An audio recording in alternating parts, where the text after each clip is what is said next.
नमस्कार, आप देख रहे हैं 99 न्यूज और मैं हूं आपके साथ प्रकाश कुमार। अब हम पहुंच चुके हैं धनबाद के बिग बाजार स्थित आइनॉक्स कॉम्प्लेक्स में। अभी कुछ लोग हैं जो द कश्मीर फाइल फिल्म देखकर बाहर निकले हैं, तो आइए सीधे हम उनसे बात करते हैं और जानते हैं कि क्या कुछ कहना है इस फिल्म को लेकर, क्योंकि अभी अभी देखकर ये लोग बाहर निकले हैं। तो आइए सीधे हम उनसे बात करते हैं। सर, आपने पूरी फिल्म देखी है? मेरा नाम हुआ अजय कांत सिन्हा, भारतीय जनता पार्टी में कार्यकर्ता हूं। और मैंने ये जो फिल्म दिखा, आज हमें लगा कि कश्मीर में जो सच है वो सच को दिखाया गया। आज हमारा खून खौल गया कि ये सच जो है हम लोग के से मीडिया वाला लोग भी छुपाए और आज तक हम लोग को पता नहीं था। आज हमें जब पता चला, आंख में आंसू आ गए कि वो लोग को कितना दर्दनाक से मारा गया।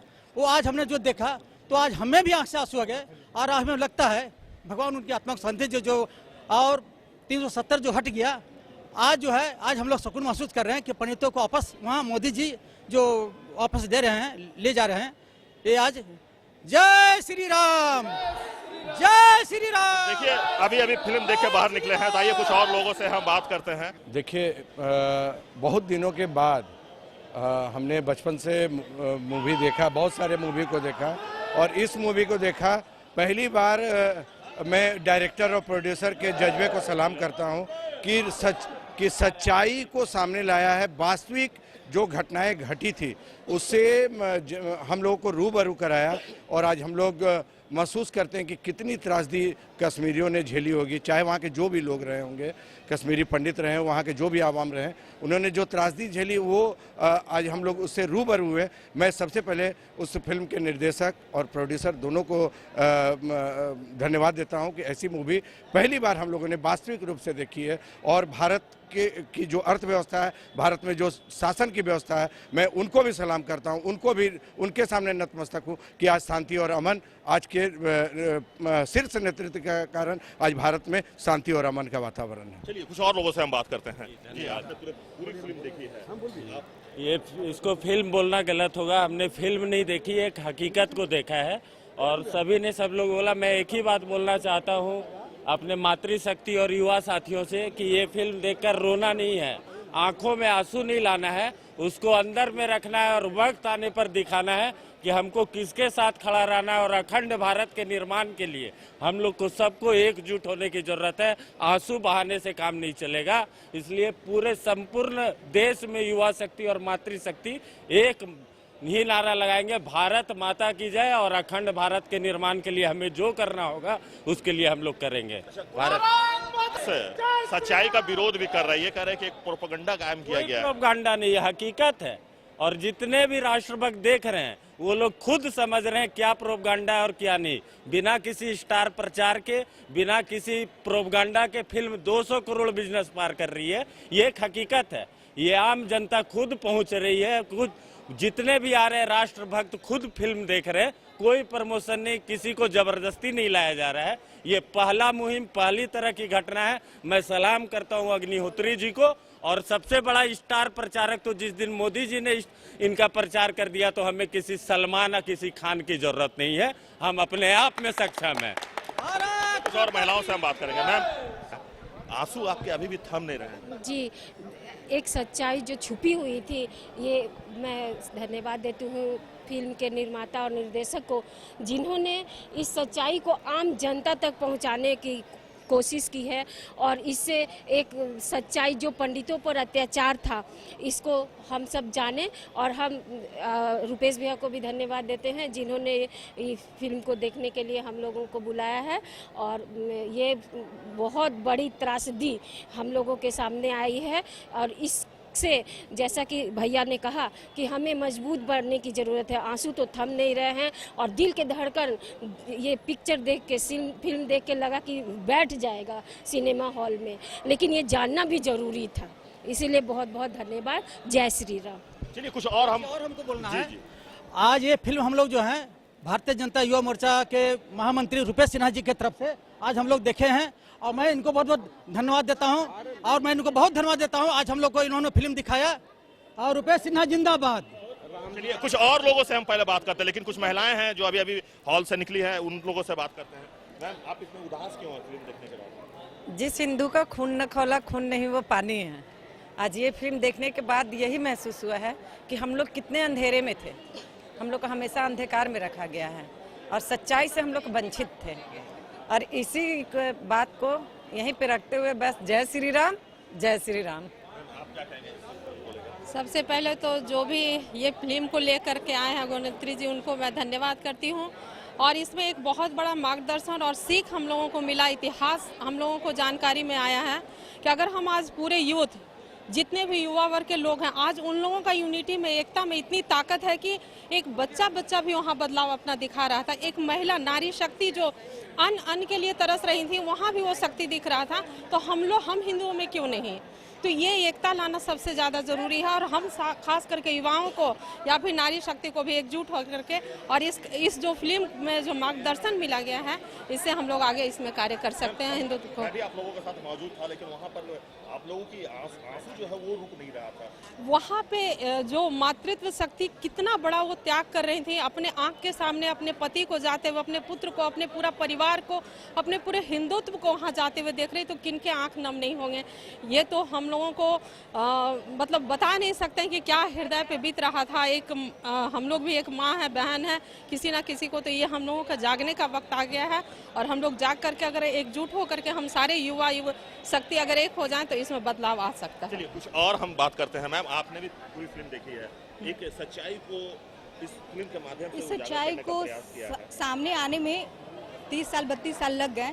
और खासकर यूथ लोगों को यूथ लोगों को जानकारी होने में इतना वक्त लग गया।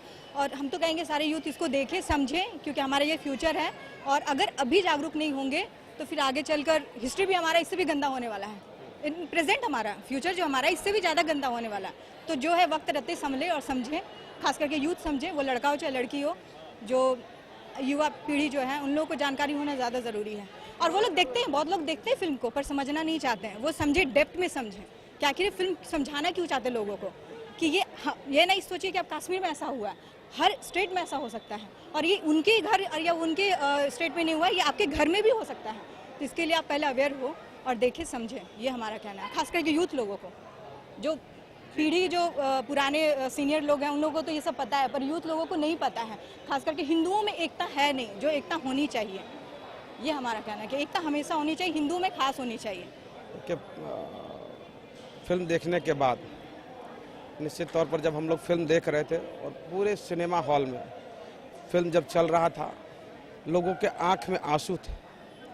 वो आंसू के बाद जो दृश्य था निकलते समय, उसको आप शब्दों में बयान नहीं कर सकते, ना ही मेरे पास कोई शब्द हैं उसको बोलने के लिए। मैं तो बस इतना ही निवेदन करूंगा, सभी लोगों को ये फिल्म देखना चाहिए। और जो सक्षम व्यक्ति हैं वो अपने घर के आसपास के 5 सिर्फ असक्षम लोगों को ये फिल्म जरूर दिखाएं। किसी भी थिएटर में जाके, किसी भी सिनेमा हॉल में जाकर इस फिल्म को जरूर दिखाएं, ताकि उनको पता लगे कि कश्मीर में किस प्रकार से हिंदुओं के साथ अत्याचार हुआ, कैसे वो दृश्य था। उस दृश्य को कह नहीं सकते हैं आप। आरा मशीन से जब काटा जा रहा था, मैं और अरुण राय जी, विक्रांत उपाध्याय जी बगल में बैठे हुए थे, एकदम मन को झकझोर दिया। एक बार सबको देखना चाहिए। और मैं पुनः कह रहा हूं कि जो सक्षम व्यक्ति हैं वो 5 असक्षम परिवार को जरूर दिखाएं। बहुत ही दर्दनाक से, बहुत ही दर्दनाक। हमारे साथ अरुण जी भी है। अरुण जी, जरा आप सामने आ जाएं, क्योंकि आपने सुबह में आपसे जब हमारी मुलाकात हुई थी तो आपने कहा था कि जब हम वहां पहुंचे थे तो हमें अंदर नहीं जाने दिया गया है। आज वो दृश्य जो आप उस समय देख नहीं पाए, आज एक फिल्म के माध्यम से सामने प्रस्तुत किया गया है। तो पिक्चर देखने के बाद यह स्पष्ट रहा कि यह पिक्चर 100% सही है, कि जिस प्रकार की घटना उस समय 90 में हुआ था, और इस घटना का विरोध करने के लिए मैं पहले भी बता चुका था कि 11 सितंबर 1990 को मैं कश्मीरी पंडितों पर जो अत्याचार हो रही थी, उस घटना के विरोध में हम लोगों ने कश्मीर मार्च किया था और कश्मीर गए थे इस प्रकार की दर्दनाक घटना का विरोध करने के लिए। खैर, इस प्रकार का साक्षात दर्शन तो घटना का नहीं कर पाया, लेकिन आज जिस प्रकार का उस दृश्य को जो आंखों के सामने देखा, आंख से आंसू झलक रहे थे, और अंत में मैं सिर्फ इतना ही कह रहा हूँ, जब पिक्चर देख के जब बाहर निकले तो मुझे यह लगा कि अब तक जिसका खून न खौले खून नहीं वह पानी है। आज का युवा वर्ग उस घटना से अनभिज्ञ हो चुका है।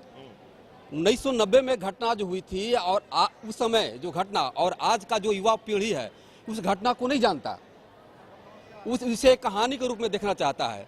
यह पिक्चर उस घटना को जो चश्मदीद जो प्रस्तुत किया है, युवा वर्ग को इसको देखना चाहिए और किस प्रकार का अत्याचार हुआ है, उस अत्याचार को देखने के बाद गजब का दृश्य पैदा होता है। मैं सब इसके लिए प्रधानमंत्री जी को बहुत बड़ा धन्यवाद देना चाहूँगा। पूरे देश की जनता उनकी आरती उतारनी चाहती है कि उन्होंने कश्मीर से धारा 370 को समाप्त किया और कश्मीर, अब मैं सिर्फ इतना कहूँगा कि जो विस्थापित कश्मीरी पंडित हैं उन्हें वहाँ पुनर्स्थापित किया जाए। मैं युवा वर्ग से इसके लिए आंदोलन करने के लिए आह्वान करूँगा, आवाज़ बुलंद करने के लिए आह्वान करूँगा। देखिए, ये हमारे लिए एक अतीत की सच्चाई है और इसका सभी को समर्थन करना चाहिए और आने वाले समय में ऐसा न हो वैसी सरकार बनानी चाहिए। जैसे आज हमारे मोदी जी की सरकार है जो मजबूती से खड़ा है और अग्निहोत्री जी के लिए भी मजबूती से खड़ा है, उनका समर्थन भी किए हैं, उनके लिए दो शब्द बोले भी हैं कि आप बहुत अच्छा किए, सच्चाई को दिखाए। तो हमारे अतीत को नहीं भूलना चाहिए और भविष्य में ऐसा ना हो, इसके लिए ऐसा ही सरकार होना चाहिए। कुछ लोगों का ये भी कहना था कि लो ग्रेड की फिल्म है इसलिए हम इसका प्रचार प्रसार नहीं करेंगे। सच्चाई कोई लो ग्रेड का नहीं होता है, वैसा जो कहते हैं उनका मानसिकता लो है। फारूक अब्दुल्ला साहब कहते हैं कि अगर हम दोषी हैं तुमको दिल्ली के चौराहे पर फांसी पे चढ़ा दें। वैसा वक्त आएगा तो उनके साथ किया जाएगा। दोषी मानते हैं आप? बिल्कुल, वो दोषी हैं। बिल्कुल दोषी हैं। अगर वैसा नहीं होता तो उनके लिए वैसा कोई आवाज़ ही नहीं उठता। उन्हीं लोगों का सत्ता था, उन्हीं लोगों का शासन था, तो था कौन? दोषी कौन हुआ? यहाँ पर अभी फिल्म में क्या दिखाया गया? ये मिथुन चक्रवर्ती फ़ोन करता है मदद करने के लिए और वहाँ से फ़ोन काट दिया जाता है, तो ये उनका शासन प्रशासन का ही ना गलती है। अगर वहाँ से आता तो कुछ लोगों को बचाया जा सकता था, लेकिन मोदी जी के राज में ऐसा होता है, योगी जी के राज में ऐसा नहीं होता है, तुरंत एक्शन होगा। इसीलिए सनातनी भाई को तो एकदम मैंने सपोर्ट करना चाहिए इस फिल्म को और मोदी जी के सरकार को भी। सर पहले तो मेरा नाम राहुल कुमार है, प्रदेश सोशल मीडिया प्रभारी भाजपा ओबीसी मोर्चा। मैं धन्यवाद देना चाहूँगा अग्निहोत्री साहब को और रुपेश सिन्हा को जो हम लोग के लिए ये फिल्म का आयोजन करवाएं पूरा हॉल में। और सर इससे आज के युवा को सीख लेना चाहिए, जिस तरह वो घटना कश्मीर में घटा है, बहुत हृदय विदारक घटना थी और आज जो देखिए वीरभूम कहीं अगला कश्मीर वो ना बन जाए, तो इसके लिए हम सनातनी भाइयों को, हिंदुओं को एक होना पड़ेगा ताकि आगे ऐसे कहीं भी कोई भी घटना ऐसा कहीं ना हो और आज कल कश्मीर पंडित विस्थापित है, कल हम लोग ना हो जाएं। इसलिए हम लोग को ये मन में ये मूवी को बैठाना पड़ेगा और सोचना पड़ेगा कौन अपने हैं कौन पराया है और अगला कश्मीर कहीं ना हो जाए, ये बनने से हम लोग को रोकना पड़ेगा। जय हिंद, जय भारत, वंदे मातरम। तो देखिए, जो कश्मीर फाइल फिल्म देखकर बाहर निकल रहे हैं उनका साफ तौर पे कहना है कि कहीं ना कहीं इस फिल्म को देखकर ऐसा कुछ भी नहीं लगा कि ये एक प्रोपेगेंडा कायम किया गया, बल्कि एक सच्ची घटना पे आधारित ये फिल्म है और इस फिल्म के डायरेक्टर को धन्यवाद दे रहे हैं। उन लोगों का ये भी कहना है कि ऐसी फिल्म बननी चाहिए, ऐसी फिल्म बनने से सच्चाई सामने आती है और कहीं ना कहीं जो सच्चाई दिखाई गई है वो 100% सही है। तो अभी के लिए हमारी पूरी टीम को दीजिए इजाजत। आप देखते रहिए 99 न्यूज़।